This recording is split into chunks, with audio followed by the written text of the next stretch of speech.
Are forcing school districts to scale back on teachers and staff. A new report from the White House this morning says the country has lost 300,000 education jobs since 2009. That's resulted in larger class sizes and fewer school days. President Obama says the trend has to be reversed if America is ever to compete. For the last several weeks, we've been looking at education and the state of our schools. Earlier this month, the former head of the D.C. public school system, Michelle Rhee, joined us on this show. She argued that students in the U.S. aren't making the grade compared to students in some other countries. Her solution? Merit pay, and taking a better look at how our tax dollars are being spent in schools. Listen. There are hundreds of thousands, millions of teachers in this country who are absolutely amazing. They do incredible things for children, and they should be recognized and rewarded and valued for their work. And there are other teachers who are not making the grade. They're not producing the gains in student achievement that we need for our children. For those teachers to be paid the exact same amount as our effective teachers makes absolutely no sense whatsoever. After that interview, a lot of you weighed in. Diane Ravitch even wrote an opinion piece about it on our blog. She is a research professor of education at NYU, the former Assistant Secretary of Education to President George H.W. Bush, and author of The Death and Life of the Great American School System, How Testing and Choice Are Undermining Education. I spoke with her earlier, and here's what she had to tell me. Diane, in an article that you wrote for CNN.com, you said, quote, the only valid measure of academic performance in our schools is the federal test called the National Assessment of Education Process. The NAEP test scores of American students are at their highest point in history for black students, white students, Hispanic students, and Asian students. So would it be safe to say that you think education in our country has never been better than it is right now? I think right now our kids are achieving at a higher rate than they have ever achieved, and that education is under assault. It's not because of the teachers or the principals, it's because there is a massive movement underway to privatize our schools. And this whole narrative about the failure of American schools is a phony narrative.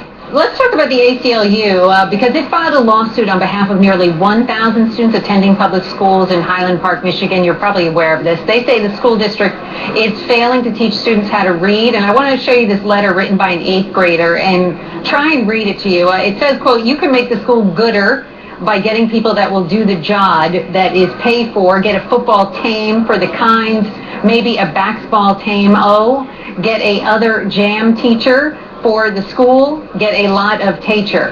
All right, now I know the test scores in reading among 8th graders has increased by points and overall in the state of Michigan, but isn't this disappointing to you? I mean, what is your take on that? Well, you know, it's sad that one student can't read, but that says nothing about American education. I mean, you could always find one example, and an anecdote is not a trend. There will always be some kids who are doing very poorly, and for whatever reason, but an anecdote doesn't mean anything. What you look at, and which is why I said in the very beginning of my article, the only valid measure is the National Assessment of Educational Progress, which has been counting academic achievement now since the early 1970s. On that measure, American students today have the highest test scores in history in reading and in math. White students, black students, Hispanic students, and Asian students. I might also add that the graduation rate today is the highest it's ever been, and the dropout rate is the lowest it's ever been. Let me just point out what you said there, because you said that that's one student who can't read or write there, but this lawsuit filed by the ACLU was on behalf of 1,000 students, not just one student. Well, you know, I think it's terrible that that student and those students didn't get a good education, and wherever that happens, the state has an obligation to remedying it. What Highland Park, Michigan is doing, instead of remedying that student's education, is to privatize their schools. That district has been handed over by the state of Michigan to for-profit charter corporation, a corporation that will make a profit because the district has a $12 million deficit.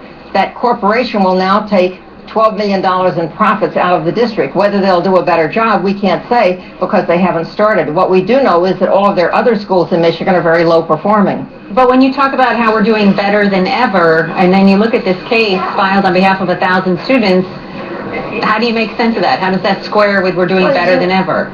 The way you make sense of it is that that's a district that has very high levels of poverty, that is very underfunded, and the state of Michigan has an obligation to step in and make sure that teachers are properly trained, that they have the resources they need, that they have the curriculum and the tools that they need to do a better job. Instead, the state of Michigan is privatizing that district and giving it to a for-profit corporation. So you're saying that this is because of poverty. What about the responsibility of the teachers? Well, of course teachers are responsible, but that doesn't necessarily mean that the teachers are bad. Without doing an evaluation, you have no way of knowing. You can't just automatically say the scores are low, you have bad teachers. There are all kinds of things that play into low test scores.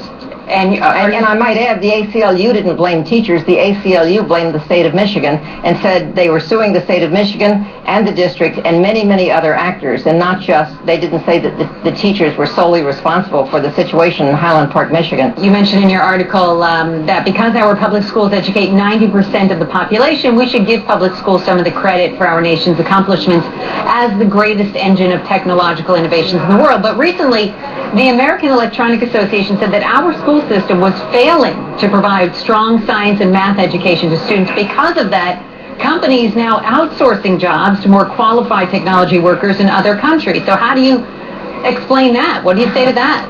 I think they're outsourcing jobs because they're sending them to nations where the workers are cheaper. There are plenty of people You're here saying in it has this nothing country. to do with education? No, absolutely not. There are plenty of unemployed people who have excellent education in math and in science, and they can't find jobs because American workers want too much money, and that's why these corporations are outsourcing to India and China, because they can get engineers who are less well-trained, less well-educated, but get them much, much cheaper. This is about the cost of labor and the corporations not wanting to pay the cost of American workers. In many lines of work, the best performers get better pay. So I know how you feel about merit pay for teachers, but why shouldn't the same be true for teachers and award those who consistently inspire and enlighten our children? Teachers don't want merit pay because they understand that merit pay will force them to teach to bad tests.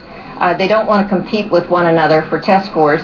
Teachers understand, and this is, I've talked to literally a couple of 100,000 teachers. You're saying they don't want more money? They want more money, but they don't want merit pay. They want to be paid more for doing more, but they don't want to compete based on test scores. Test scores are not a measure of who's a good teacher. It can be a measure of who's a very bad teacher who simply drills the kids in test prep.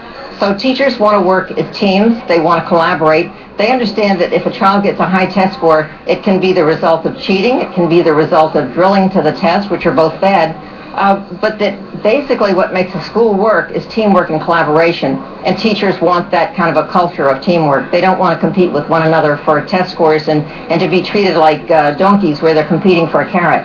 Obviously, it's a pretty heated debate. You know, there's a lot of folks on both sides of this. I want to share some of the comments that your article generated, a whole lot of comments, both good and bad. Let me read you this one from Lucas. He says, I'm a teacher in a low-income school. Teachers can and do make a profound difference, and they can overcome the intimidating obstacles created by poverty. Some attend school regularly, but cannot read even on a first grade level. This is a scandal. Merit pay need not be done in a way that makes teachers compete within their school. Offering a bonus for a job well done is not a, quote, war on teachers.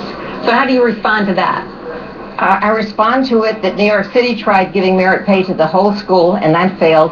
Nashville offered a $15,000 bonus for higher test scores, and that failed. Chicago tried another form of merit pay, and that failed. It simply doesn't work. Of course poverty can be overcome. Of course teachers make a difference.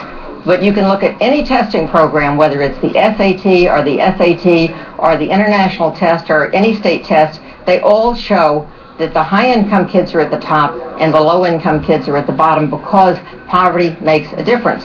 All right, Diane Ravitch, thank you very much. Appreciate it. Thank you.